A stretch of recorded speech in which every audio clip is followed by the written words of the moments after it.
ఇప్పుడు పెసరపప్పుతో పప్పు గజ్జలు చేద్దాము. ఇప్పుడు అలా పప్పు ఉడకబెట్టాను.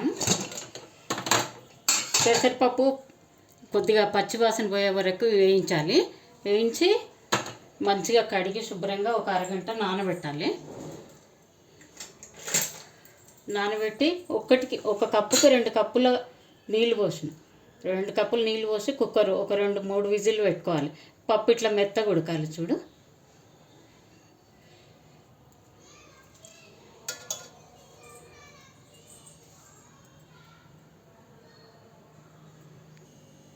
స్టవ్ ఆన్ చేసి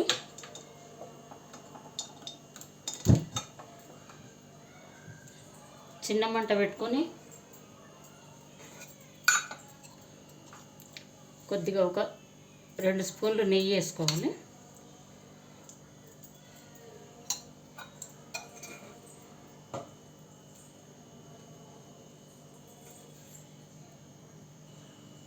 నెయ్యి కాగిన తర్వాత జీడిపప్పు మీకు ఇష్టం ఉన్నంత వేసుకోవచ్చు. నేను చిన్న కప్పు వేసిన కాబట్టి కొంచెం వేసిన. డ్రై ఫ్రూట్స్ ఏవి ఇష్టం ఉంటే అవి వేసుకోవచ్చు. కొద్దిగా వేగిన తర్వాత ఇప్పుడు మనం కుక్కర్లో పెట్టిన పప్పు ఇట్లా మెత్తగా నంచుకొని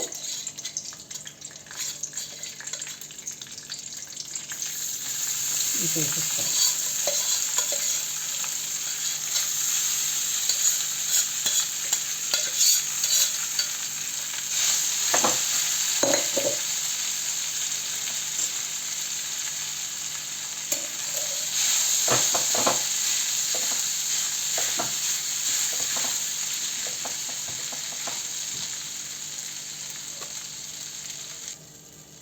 పప్పు ఇట్లా మెత్తగా నలిపేసిన తర్వాత చక్కెర 1 కప్పు పప్పుకి 1 కప్పు చక్కెర,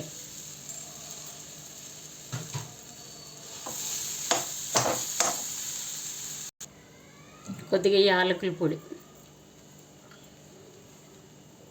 వేసి ఇట్లా దగ్గరికి వచ్చేదాకా బాగా కలుపుకోవాలి. ఇప్పుడు పలచబడుతుంది కొంచెం చక్కెర వేసినాక మనము మొత్తం ఉండలు లేకుండా కలిపేసి కొద్దిగా దగ్గరికి రానివ్వాలి. ఇంకొంచెం నెయ్యి వేసుకొని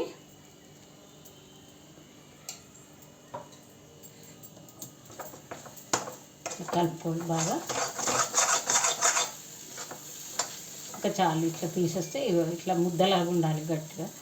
చల్లారేసరికి ఇంకొంచెం గట్టిగా అయిపోతుంది.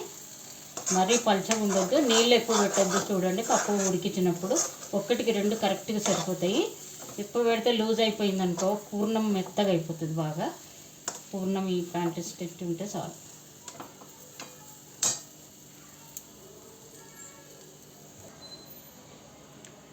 ఇప్పుడు స్టవ్ తీసేసిన దీన్ని చల్లారబెట్టుకుందాము. చూసారా ఎట్లుంది పూర్ణం? ఇట్లా వేస్తే నిలబడుతుంది. ఈ విధంగా ఉంటే చాలు. ఇప్పుడు పూర్ణం చల్లారింది. పూర్ణం చల్లారిన తర్వాత ఇట్లా కొంచెం పిడికిళ్ళలాగా చేసి పెట్టుకోవాలి. ఇది చేసిన తర్వాత పిండి తడుపుకోవాలి. మనము కొద్దిగా ఉప్పు నూనె వేసి పిండిలో గోధుమ పిండి కానీ మైదా పిండి కానీ కొంచెం నూనె వేసి చపాతీ ఇది పూరి పిండిలాగా గట్టిగా తడుపుకోవాలి.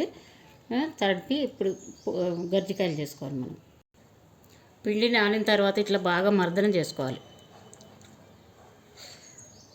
ఒక గంట ముందు నానబెట్టుకోవాలి. నేను పిండి తడిపింది చూపించలేదు. ఈ వీడియోలో ఎంత అవుతుందని స్కిప్ చేసిన దాన్ని. మీరు ఈ వీడియో మొత్తం స్కిప్ చేయకుండా చూడండి, అంత బాగా తెలుస్తుంది. చూస్తున్నారు కానీ వీడియోలు అందరూ స్కిప్ చేస్తున్నారు, సరిగ్గా చూడట్లేదు. మొత్తం వీడియో చూడండి. ఇట్లా చిన్న చిన్న ఉండల్లాగా చేసుకొని ఇప్పుడు పూరీలు ఒత్తుకోవాలి సన్నగా.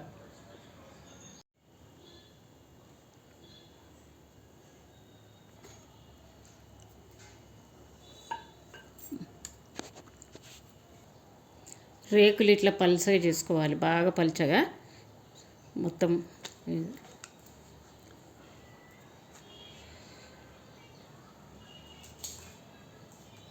చేసి పూర్ణం ఇట్లా పెట్టుకోవాలి.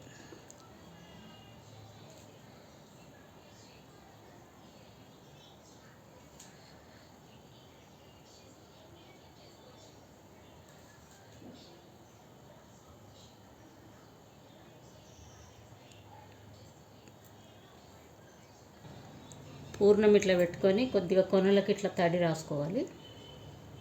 కొద్దిగా తడి రాసి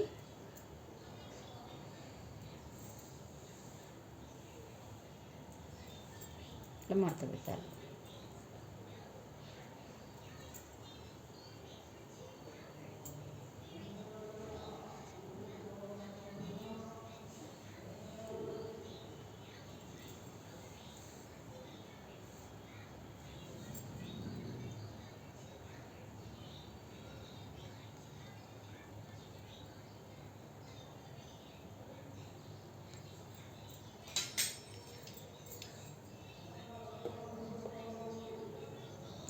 రౌండ్గా ఇట్లా కటర్తో కట్ చేసుకోవాలి.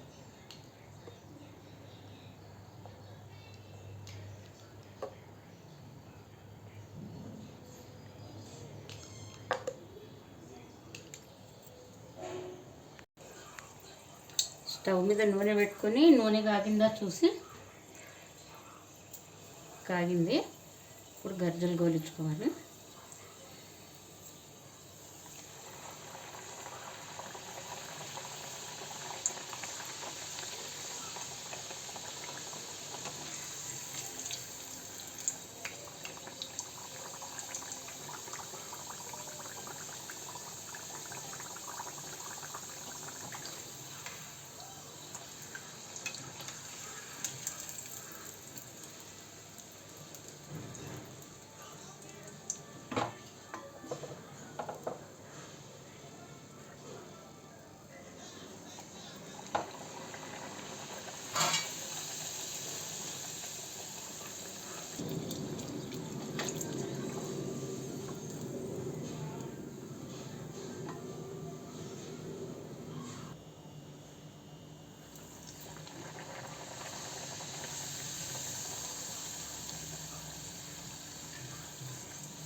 స్టవ్ తీసేయాలి. ఇప్పుడు